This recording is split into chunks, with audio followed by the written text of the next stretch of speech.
వచ్చింది కదా! సో, అది నాకు తెలీదు. బట్ నేను వెన్ ఐ మెట్ చిన్మయి నేను చెప్పా నేను మీ వీడియోస్ చూస్తూ ఉంటాను. మాట్లాడుతున్నావు అని. Yeah! That's my experience I'm sharing అని నేనేది దాచిపెట్టుకొని నేను మాట్లాడేస్తాను అలాగా అదే. అనింది. తను స్టిల్ ఇప్పటికి కూడా ట్విట్టర్‌ల ద్వారా అవును. అప్పుడప్పుడు రెగ్యులర్‌గా డిఫరెంట్ టాపిక్స్ మీద నేను తన వీడియోలు చూస్తూ ఉంటా. పాపం అంటే తన వాయిస్ చాలా స్వీట్‌గా ఉండడం వల్ల నా అంత హార్ష్‌గా రాదు గానీ సిమిలర్‌లీ అంతే హార్ష్‌గా మాట్లాడుతది తను గూడా. బట్ ఆ వాయిస్ క్యూట్‌గా ఉండడం వల్ల నాది బేస్ వాయిస్ అవ్వడం వల్ల చాలా ఓవర్‌గా ఎళ్తుంది. తన వాయిస్ స్వీట్‌గా ఉండడం వల్ల మేబీ తను స్ట్రాంగ్‌గా మాట్లాడినా కొంచెం స్వీట్‌గా అనిపిస్తుంది అంతే.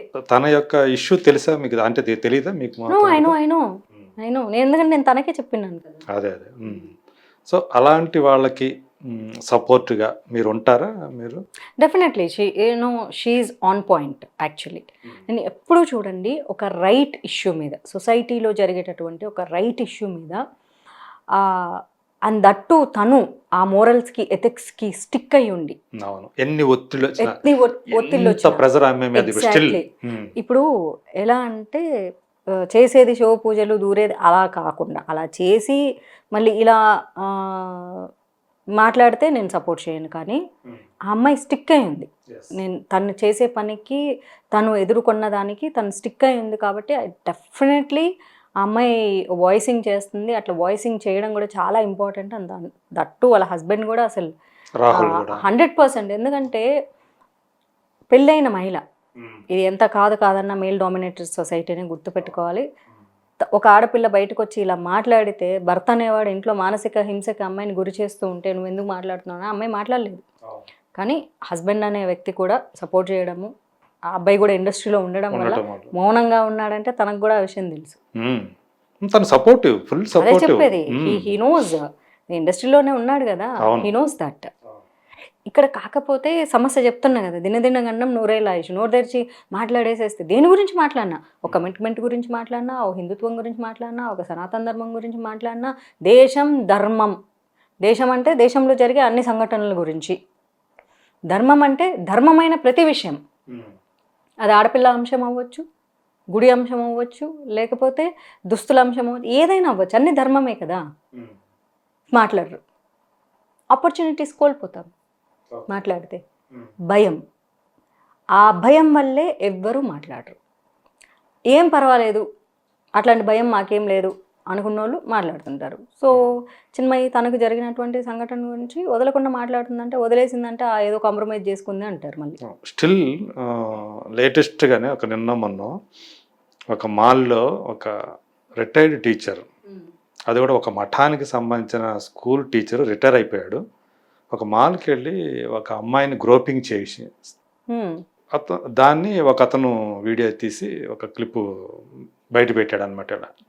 సో, దాన్ని కూడా అమ్మాయి షేర్ చేసుకొని ఇలాంటి ఒక టీచర్ అయ్యుండి కూడా, బాధ్యతాయుతమైన ఒక టీచర్ అయ్యుండి కూడా ఇలాంటి చోట పబ్లిక్ ప్లేస్లోకి వెళ్ళి గ్రోపింగ్ చేయటం అనేది ఒక ఆడపిల్లని ఇట్లా జరుగుతున్నాయి ఇది అని ఆమె ఆ విషయాన్ని కూడా చేసింది. అలా చెప్పాలి అంటే ప్రతిరోజు సంఘటనలు ఉంటాయండి. సమస్య ఏంటి ఇక్కడ చెప్పాలంటే టు బీ ఆనెస్ట్‌లీ నేను ఒక మాట చెప్తాను. యువత కంటే కూడా 40 దాటిన వాళ్ళే అమ్మాయిల విషయంలో చాలా ఎక్కువ తప్పులు చేస్తారు. యువత అట్లీస్ట్ భయపడతారు.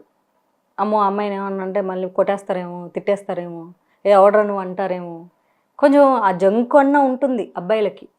ఎందుకంటే అది నేను అబ్జర్వ్ చేశాను. నేను కాలేజ్కి వెళ్ళే రోజుల దగ్గర నుంచి. అబ్బాయిలు దూరం నుంచి లైన్ కొడితే అంకుల్స్ అనేవాళ్ళు వచ్చి రుద్ది వెళ్తారు. ఈ సూపర్ మార్కెట్‌కి వెళ్ళినప్పుడు నేను ఐ ఎక్స్‌పీరియన్స్‌డ్ పర్సనల్లీ. లేదా దారిలో ఇలా నడుచుకుంటూ నేను కాలేజ్ నుంచి ఇంటికి వస్తుంటే మామూలుగా మనం ఇట్లా పట్టుకొని బుక్‌లు వెళ్ళిపోతూ ఉంటాం కదా! అలా రుద్దుకొని వెళ్తారు. ఇలా చూస్తే అంకుల్ ఉంటాడు. అబ్బాయిలు అనేవాళ్ళు అంత డేర్ చేయరు. అప్పుడే నాకు అర్థమైంది. అబ్బాయిలు అనేవాళ్ళు డేర్ చేయరు. అలా అంత దూరం నుంచి అన్నా వాళ్ళు చూసుకుంటూ వెళ్తారు. ఏదో కావాలంటే బైక్ వేసుకొని వెళ్ళి 2, 3 సార్లు రౌండ్లు కొట్టి అలా అన్నా వెళ్తారు వాళ్ళు. But these fellows middle age crisis అంటారంట దీన్ని. అంటే మనల్ని ఎవరు అనరులే, మన వయసును బట్టి ఎవరు అనరు. ఫస్ట్ ఆఫ్ ఆల్ సైకలాజికల్‌గా వాళ్ళకి మిడిల్ ఏజ్ క్రైసిస్‌లో ఉంటారు. ఆ క్రైసిస్‌ని వాళ్ళు ఎలా దాన్ని తీర్చుకోవాలో తెలియక ఇలాంటి ఒక పనులు చేస్తూ ఉంటారు. బస్సులో అవ్వచ్చు, రోడ్లో అవ్వచ్చు, సూపర్ మార్కెట్‌లో. నేను హైదరాబాద్‌లో కూడా సూపర్ మార్కెట్‌కి వెళ్తే అలా రుద్దుకొని వెళ్తారు. అక్కడ చూస్తే అంత స్పేస్ ఉంటుంది. మీరు కూడా కొంచెం కన్ఫ్యూజ్ అవుతారు కూడా. అసలు ఏం ఏం జరిగింది? మళ్ళీ ఎందుకు ఏమీ వెళ్ళారు? తెలియనట్లు చాలా అమాయకంగా ర్యాకులు చూసుకుంటూ వెళ్తుంటారు. సో అలా మళ్ళీ ఒకటికి 2 సార్లు చేస్తారు. రెండోసారి చేసినప్పుడు నేను ప్రతిసారి పిలిచి చెప్పా, ఎక్స్క్యూజ్ మీ, అక్కడ చాలా స్థలం ఉంది, అటెళ్ళు, ఓకే, నువ్వు రుద్దకు, ఇంకోసారి ఇది జరిగిందనుకో వేరేగా ఉంటుంది. ఇంకంతే, ఇంకా సైలెంట్ అయిపోయి వేరే చూసుకొని వేరే వాళ్ళ దగ్గరికి వెళ్ళిపోతారు. దాంతోపాటు అంటే అసలు నేను నోట్తో నేను చెప్పలేను, కానీ ఐ హ్యావ్ సీన్ ఇప్పుడు ఒక్కసారి నా సోషల్ మీడియాలోనే నేను పెట్టుకుంటాను. అక్కడైతే నేను ఎందుకంటే నేను ఒక్కదాన్నే ఉంటాను కాబట్టి నేను కొంచెం మంచిగా ఎక్స్ప్లోర్ చేయగలను. కొన్ని సందర్భాలలో దాన్ని ఎగ్జాక్ట్ ఆ వర్డ్ని కూడా తెలుగులో అయితే ఏమంటారు నాకు నిజంగా తెలియదు. ఇంగ్లీష్లో చెప్పండి. ఇంగ్లీష్లో కూడా దాన్ని ఏమంటారో తెలియదు. నా ఫ్రెండ్స్ని అడిగి కొంచెం మంచి టెర్మినాలజీ వర్డ్ దాన్ని తీసుకొని నేను చెప్పగలను నిజంగా. అంటే మీరు ఇంగ్లీష్లో చెప్తే నేను దాన్ని తెలుగు నేను ట్రాన్స్లేట్ అది చేస్తాను. చేయలేరు మీరు. ఓకే. అంటే అది నిజంగా అంటే ఎంత దారుణం అంటే దట్ వాజ్ మై ఎక్స్పీరియన్స్. ఇది నేను నా ఫ్రెండ్స్ దగ్గర షేర్ చేసుకుంటే అమ్మాయిలు, నాకు కూడా ఇట్లా జరిగింది తెలుసా అంటే, ఇది ఆడపిల్లలు బయటికి చెప్పుకోలేరు. కొంతమంది మేబీ సైకిక్ నేచర్స్ అనుకుంటా. ఈ అమ్మాయిలు అలా ఒంటరిగా అలా ఉన్నప్పుడు వచ్చి వాళ్ళు ఆ ప్యాంట్ ఇప్పేసి వాళ్ళ పని ఏదో వాళ్ళు చేసేసి, అది ఎందుకు చేస్తారో అది అర్థం కాదు. చాలా అంటే చాలా ఆక్వర్డ్ థింగ్ అది. నేను ట్రైన్లో వెళ్ళేటప్పుడు జరిగింది నా ఎక్స్పీరియన్స్. మేము కాలేజ్ చదువుకునేటప్పుడు జరిగింది. ఆఖరికి నేను 2 సినిమాలు చేసిన తర్వాత నేను ఫోన్ మాట్లాడుతున్నా, హీరోయిన్ అక్ష ఉండేది, అక్షతో ఫోన్ మాట్లాడుతూ బాల్కనీలో తిరుగుతున్నా, ఫస్ట్ ఫ్లోర్ మాది. అలా ఇలా తిరుగుతుంటే కింద కారు కారు పోతుంది వస్తుంది, కారు పోతుంది, ఎందుకు ఇట్లా తిరుగుతుందని చూసుకుని మాట్లాడుతున్నా. ఆడ కార్ స్టాప్ చేసేసి స్టార్టెడ్ డూయింగ్ సంథింగ్. ఇటు చూస్తే మా ఇంటి ఎదురుగా వేరే లేడీస్ హాస్టల్ ఉంది, వాళ్ళైతే పరిగెత్తుకెళ్ళి డోర్లు వేసుకుంటున్నారు. ఈ అమ్మాయిలు ఎందుకు డోర్లు వేసుకుంటున్నారు? మా ఫస్ట్ ఫ్లోర్లో ఉన్న అమ్మాయిలు. కింద చూస్తే నేను కూడా వెళ్ళి డోర్ వేసుకొని, and I was telling to Aksha I've seen something this kind of guys అంటే, oh my god, you also got this experience, even I've got the same experience.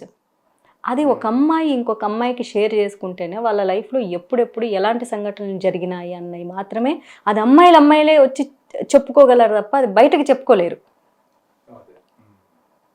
మేము కాలేజ్లో డిగ్రీ సెకండ్ ఇయర్ చదివేటప్పుడు exams చదువుతున్నప్పుడు prepare అవుతుంటాం. Evening చల్లగా ఉంటుంది, అందరికి ఇంటి మా రైల్వే క్వార్టర్స్, మేము బయట కంపౌండ్లో చదువుకుంటూ అటు ఇటు చెట్ల మధ్యలో తిరుగుతూ ఉంటే వన్ గై వాజ్ మా ఇంటి ముందు రోడ్డు, ఇంకా తర్వాత అంతా మాకు చెట్లు అనమాట. ఎందుకంటే అక్కడ జైలు వాల్ వస్తుంది, మాది బళ్ళారి జైలు వాల్, మొత్తం ఇంకా పిచ్చి చెట్లు అంతా ఉంటాయి.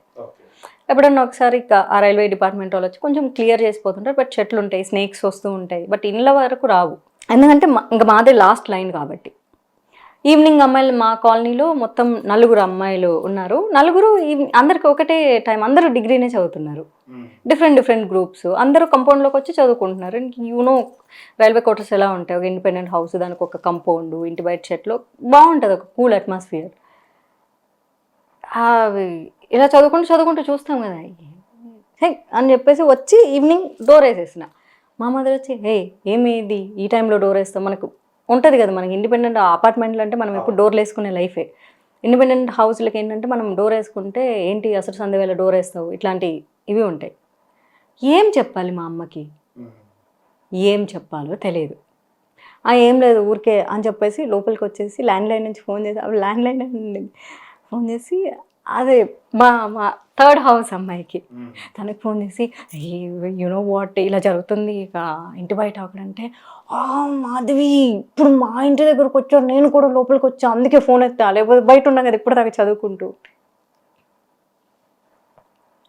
వీళ్ళందరినీ అంటే దీన్ని ఎగ్జాక్ట్గా దీన్ని తెలుగులో ఏం చెప్తారో తెలియదు, యాక్షన్సే చెప్పగలం కానీ ఇంత సైకోపాత్ నేచర్స్ ఇవన్నీ కూడా యాక్చువల్లీ సొసైటీలోకి వచ్చి మాట్లాడితే, ఇన్స్టాగ్రామ్ మెసేజ్ నిజంగా నేను పెడితే ఇన్స్టాగ్రామ్ మెసేజ్లోకి నాకు ఎంతమంది అమ్మాయిలు మెసేజ్ పెడతారో నేను లెక్క పెట్టాను. అక్క నా లైఫ్లో ఇట్లా జరిగింది, అవును నా లైఫ్లో ఇలా జరిగింది అని మెసేజ్లు పెట్టే అమ్మాయిలు ఇంతమంది ఉంటారు.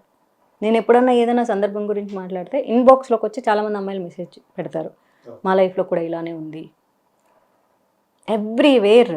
అది ఒక్కటేంటి, మీరు టీచర్ ఏంటి, లైక్ అంకుల్స్ అయితేనేంటి, కాలేజ్ స్టూడెంట్స్కి. మొన్ననే నేను ఒక ఇన్సిడెంట్ షేర్ చేసిన ఇన్స్టాగ్రామ్లో, నేను డిగ్రీ చదివేటప్పుడు. మీకు ఒక విషయం చెప్పాలని ఉంది అని. డిగ్రీ చదివేటప్పుడు ఒక అంకుల్ మంచి పొజిషన్లో ఉన్నాడు ఆయన. మేము డిగ్రీ చదువుకుంటున్నాం, మేము థియేటర్ చేయాలని అనుకుంటున్నాం, థియేటర్ ప్రాక్టీస్ చేస్తున్నాం, ఒక మంచి డ్రామా. సో అంకుల్కి ఫోన్ చేసి, అంకుల్ ఈరోజు అక్కడికి రావాలా ప్రాక్టీస్కి, సో లేకపోతే రేపు ఉందా ప్రాక్టీసు అని అడిగితే, మాధవి నువ్వు ఇంటికి వచ్చేసేయి. అంకుల్ ఇంట్లోనా అంకుల్ ప్రాక్టీస్ అని మనకి నీకేం తెలుసు, అంకుల్ ఇంట్లోనా అంకుల్ ప్రాక్టీస్ అంటే, కాదు కాదు మా ఆవిడ మా అమ్మాయి ఊరు వెళ్ళారు, నువ్వు వచ్చేసేయని. అయితే ఎవరెవరు వస్తున్నారు అంకుల్ అన్నాను నేను. ఎవరు లేదు, నువ్వు ఒకదాని. తట్టలేదు. అరే మనకి ఎట్లా అనిపిస్తుంది, మనకేమో చాలా గౌరవంగా చూసేటటువంటి ఒక అంకుల్. అలాంటిది మేము కాలేజ్ స్టూడెంట్స్, మేము కాలేజ్కి వెళ్తున్నాము, ఒక డ్రామా ప్రాక్టీస్ చేస్తున్నాము, అందులో నేను మెయిన్ లీడర్ ఆఫ్ కోర్స్. అందులో కూడా మిగిలిన పాత్రలు చేసే వాళ్ళందరూ మా లెక్చరర్స్, మా కాలేజ్లో ఉమెన్స్ కాలేజ్ లెక్చరర్స్ అండ్ పక్కన మున్సిపల్ కాలేజ్ ఉంది లెక్చరర్స్, ఇద్దరు మిగిలిన పాత్రలు చేస్తూ ఉన్నారు. సో ఈ అంకుల్ అనేనా ఒక lecturer? No, he's not lecturer, is different, ఒక ఆర్గనైజేషన్కి ప్రెసిడెంట్. సో మాకు ఎంత గౌరవం ఉంటుంది. అంటే cultural organisation president. Cultural organisation president. So and లేదు, మళ్ళీ లేదు నువ్వే వచ్చేసే మళ్ళీ రెండోసారి చెప్పాడు. మా ఆవిడ వైఫ్ మా ఆవిడ మా కూతురు ఊరెళ్ళారు, నువ్వు రా బాగుంటుంది అని. ఇక అప్పుడు ఫ్లాష్ అయింది. అవును అంకుల్, సర్లేండి అంకుల్, నేను ఈరోజు ప్రాక్టీస్కి పోవట్లేదు అని చెప్పేసి ఫోన్ పెట్టేశాను అంతే. రా మాధవి అని, నేను రాను అంకుల్, నేను ఇంటికి పోతున్నా అని చెప్పేసి పెట్టేసాను. అలా అంతే, మన ఆన్సర్లు వెంటనే పట్టు వచ్చేస్తాయి అనమాట. నా కాలేజ్ చెప్పింది ఇంటికి పోతుందని చెప్పేసి ఎక్కడో మన ఎస్టీడీ బూత్ నుంచి ఫోన్ చేశాను. మనకంతా ఎస్టీడీ బూత్లే అప్పుడు, మన ఇంటికి పోయి మళ్ళీ ఇంట్లో ల్యాండ్ లైన్ ఇవన్నీ గోల్ అయింది. కానీ కాలేజ్ నుంచి ఇంటికి పోయేటప్పుడు ఎస్టీడీ బూత్ అక్కడ నుంచి కాల్ చేశాను. నాకు I still remember that moment. తప్పని ఫోన్ పెట్టేసి, నా ఫ్రెండ్స్దే ఆ బూత్, అక్కడ అందరు కూర్చొని మాట్లాడుతున్నారు. ఇంకా నేను కాసేపు కూర్చొని తర్వాత ఇంటికి పోదామని, తెలుసా ఇట్లా అన్నాడు అంకుల్ అని చెప్పేసి అంటే, నేను మంచివాడు అనుకున్నాను అంకుల్ అని మిగిలిన ఫ్రెండ్స్ అందరు, మీరు మంచివాడు అనుకున్నారు, నేను కూడా చాలా మంచివాడు అనుకుంటున్నాను. దెన్ వెళ్ళిపోయి అండ్ నెక్స్ట్ డే ప్రాక్టీస్కి వెళ్ళినప్పుడు మా లెక్చరర్స్కి చెప్పేశా, సార్ అంకుల్ ఇలా అన్నారు సార్, నాకు నచ్చలేదు సార్ అస్సలు అని. నాకు కూడా తెలియదు మాధవి ఆయన ఇలా మాట్లాడతాడని. అంతే కదా, మా లెక్చరర్స్ ఎవరికి తెలియదు కదా, మాకు తెలియదు. సార్ నేను డ్రామా చేయండి సార్ నేను అని. వాళ్ళ కోసం నువ్వెందుకు చేయడం మానేస్తావు, మేమందరం కదా చేస్తున్నాము, ఇది మనది కదా డ్రామా, మనం చేద్దాం, నువ్వేం మాట్లాడొద్దు ఆయనతో, నువ్వేం మాట్లాడొద్దు, నువ్వు దూరంగా ఉండు, ఆయన వస్తే నువ్వు వెళ్ళిపో, అసలు ఇంకా ప్రాక్టీస్ చేస్తున్నప్పుడు ఆయన వచ్చేసేస్తే నువ్వు వెళ్ళిపో. ఇక పర్ఫార్మెన్స్ రోజు ఎలాగో స్టేజ్ మీద మనం ఉంటాం, స్టేజ్ వెనక నుంచి వస్తాము, స్టేజ్ మీద చేస్తాము, వెళ్ళిపోండి, ఇంకా దట్స్ ఇట్. అంటే అప్పటి నుంచి మనకు ఇవన్నీ చిన్నతనం నుంచి చూస్తూ మనం చెప్పాలి అనుకుంటే, అంటే చిన్మయి ఇట్లాంటి ఒక ఇన్సిడెంట్ పెట్టిందంటే అలాంటివి మనకి వందలు కనిపిస్తూ ఉంటాయి. అంటే బయటికి చాలా గొప్పగా కనిపించాలి. విషయం ఏంటంటే, దీని తర్వాత బయటకు వచ్చేటప్పటికి తాళం కొట్టేసి వెళ్ళిపోయాడు. అతను మాల్ ఓనరు కేసు పెట్టాడు. బయటకు వచ్చింది కదా ఇన్సిడెంట్, ఈ వీడియో బయటకు వచ్చింది, సో దాని మీద అతని మీద యాక్షన్ తీసుకోవాలి. బయటకు వచ్చింది కాబట్టి, లేకపోతే అతను కూడా అబ్స్కాండ్. అంతే. ఇప్పుడు ఒకవేళ వీడియో లేకపోతే, నాకు ఎలా అంటే మన సొసైటీ ఎలా ఉంటుందంటే, మన ఇంట్లో జరిగే సంఘటనలు మనం చూడం. మన ఇంట్లో మన అన్న పిల్లలు, అక్క పిల్లలు, మన కజిన్స్ అనుకున్న వాళ్ళే చిన్న పిల్లల్ని, ఇది గుడ్ టచ్ బ్యాడ్ టచ్ కాన్సెప్ట్లో మన ఇళ్ళల్లోనే జరుగుతుంటాయి. గుడ్ టచ్లు బ్యాడ్ టచ్లు బయట కంటే కూడా ఇంట్లోనే ఎక్కువ జరుగుతాయి. ఆ గుడ్ టచ్